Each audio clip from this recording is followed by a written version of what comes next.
Alright guys, got something new on the table here to look at.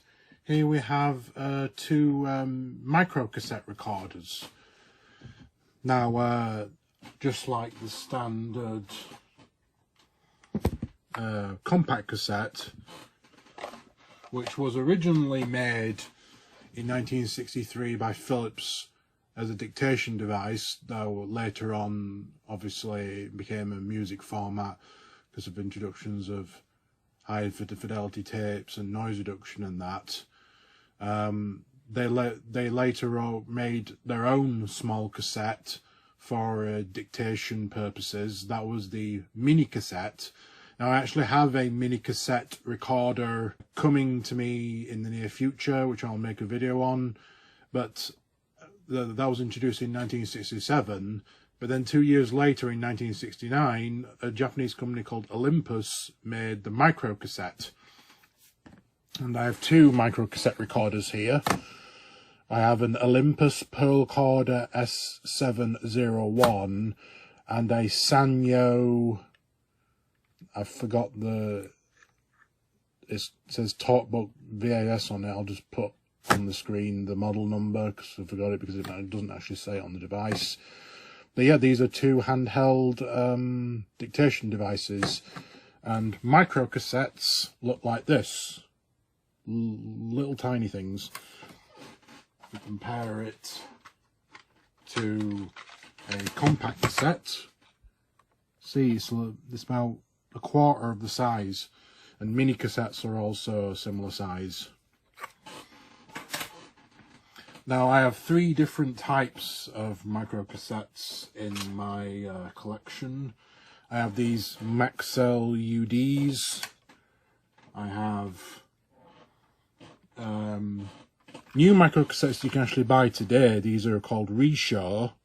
You can actually still buy these brand new on Amazon, and I actually have a sealed pack, 3-pack of them here.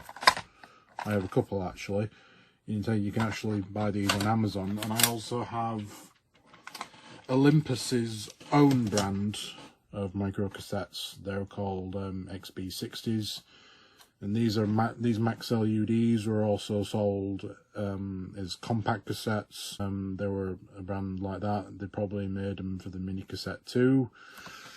Now these two particular recorders are, Olympus one is quite a bit more simple. The Sanyo one has more features. Let's just go over the features of the Olympus one. We have the speaker here, cassette compartment here. Main controls are record, play, stop, eject. Then on the side we have a pause, which is a toggle switch, and rewind and review, and fast forward and cue. Now if we stick a tape in, just goes in like that. You can just hold it one way to do fast forward and then the other way to rewind. But if we press play, then hold the fast forward or rewind, it'll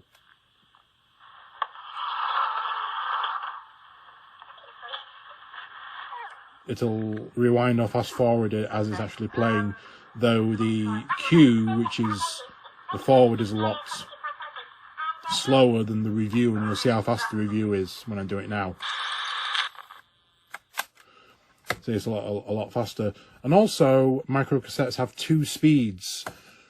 They can run at either 2.4 centimeters per second, which will give you 30 minutes per side on a 60-minute tape, or they can also run at half speed, which is 1.2 centimeters per second, or an hour per side.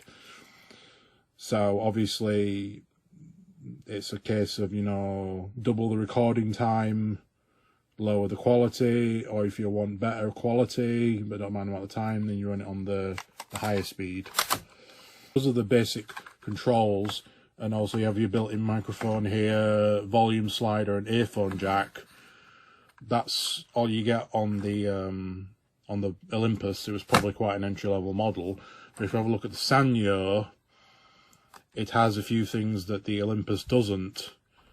Like, it still has all the basics, like record, play, stop, eject, tape speed, fast forward, rewind, review and cue, pause, but it also has a couple of features that the Olympus doesn't. Like, it has a tape counter here, 3-digit tape counter, which the Olympus doesn't have.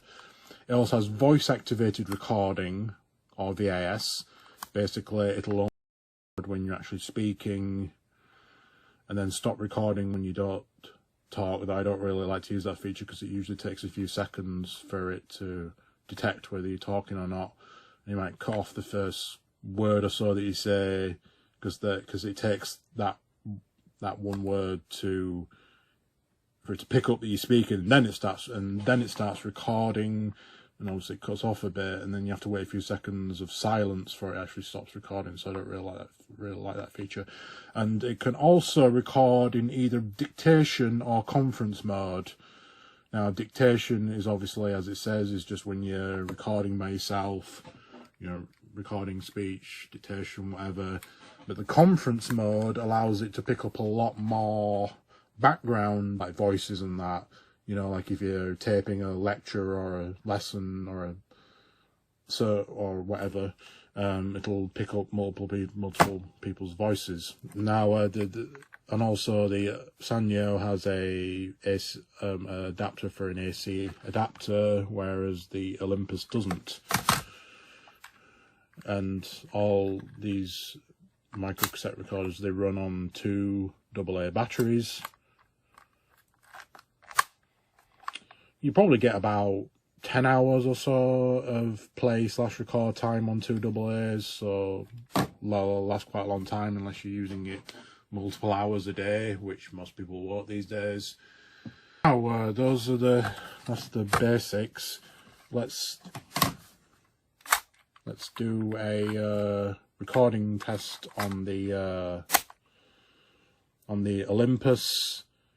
First we'll do at the higher speed and then the slower speed, and then I'll switch over to the Sanyo, record on that, and then we'll come back when I've done the recording so we can hear how it sounds. So be right back.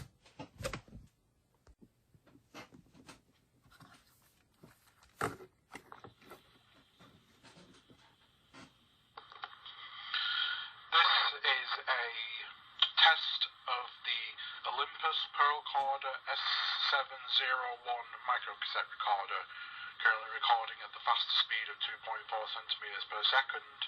We'll see how this sounds, and now I shall switch to the slower speed. Now recording at the slower speed of 1.2 centimeters per second on the Olympus Pro Recorders S701. You'll probably tell that the recording doesn't sound as good. It'll sound more distorted and sibilant. And though this is probably better if you don't care about quality and just want to record for long periods of time. And now we're going to switch over to the Sanyo recorder.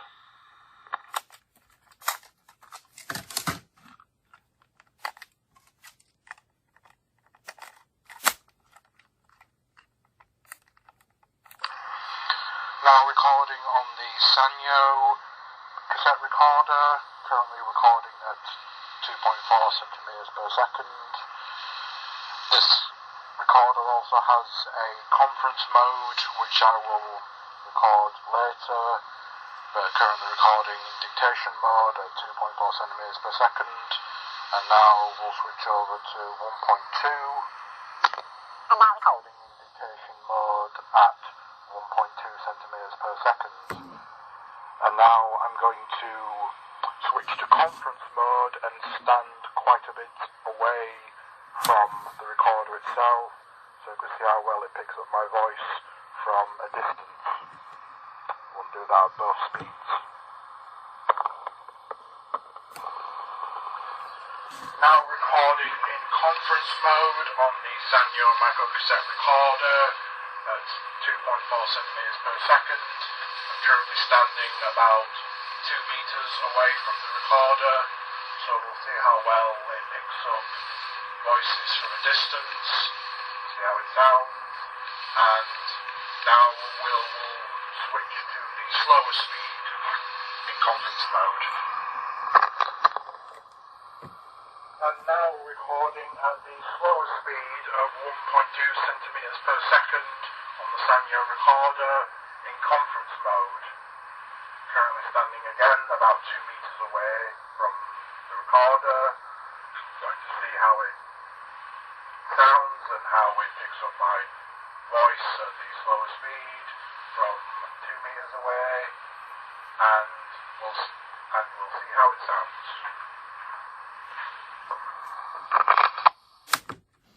Right, and that was some demonstrations of recording and playback of the microcassettes from in the various recording modes. You can obviously hear that the quality isn't very good, probably because of the sound of the built-in speaker. Though, if you do want to listen more directly, both recorders do have earphone jacks. Though and another thing is that the Olympus only has a headphone jack, whereas the Sanyo has both an ear and a microphone input. So you could actually get better recordings on the Sanyo, both recording and playback, by plugging in an external microphone to record from and listening through earphone jack. Though these are mono recorders, so you won't get, if you plug in stereo headphones, it'll only play out of one channel. Though there is some way of plugging a headphone in where it'll be mono, but it'll play through both channels.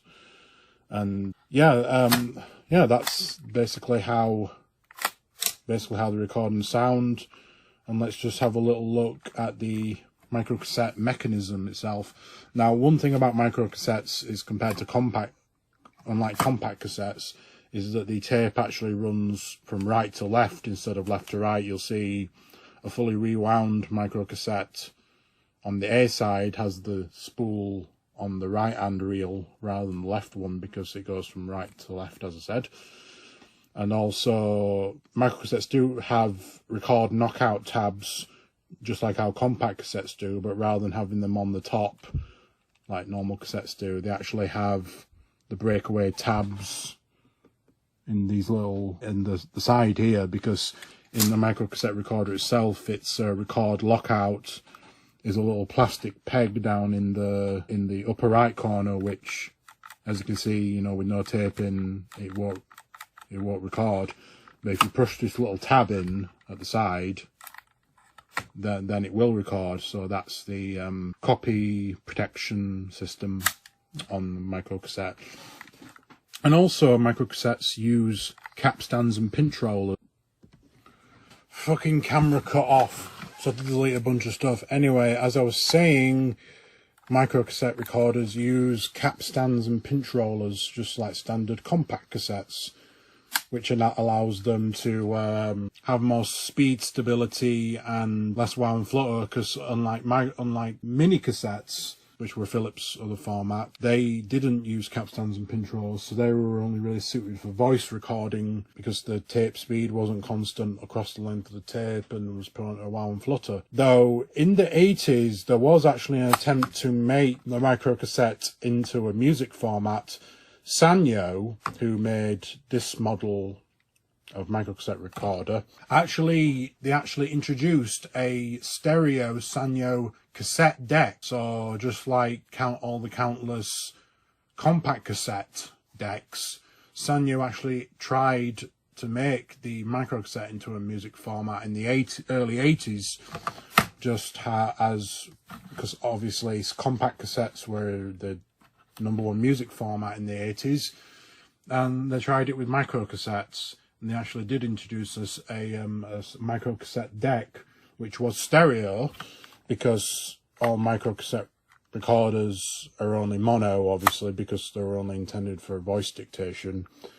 But yeah, and they also introduced special metal tapes for music recording, though as far as I know, it didn't last very long.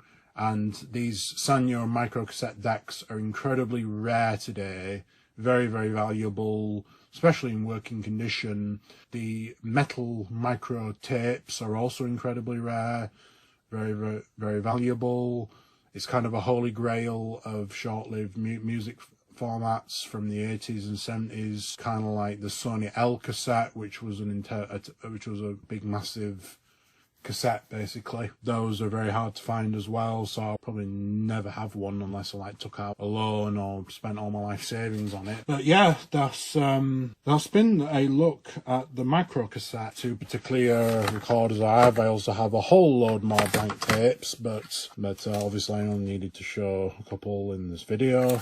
And I shall be receiving a mini cassette recording next week, which I hope to do a video on. Just one final thing is that you can have a bit of fun with micro cassettes because you can record and play at speeds that are not intended. Like, for example, you could record one at the slower speed and play on the higher speed, or vice versa, to make your voice sound all chipmunky or all really low and drawly.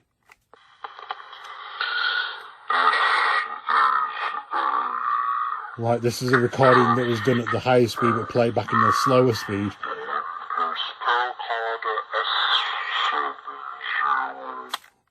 Through the slower speed.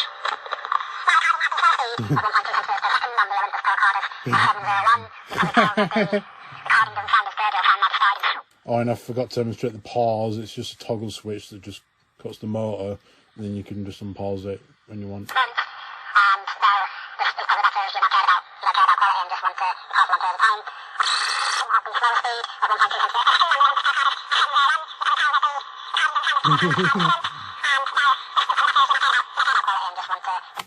Yeah, so that's just a bit of fun you can have. Micro cassettes, recording and playing at the wrong speed. I'm just a man-child.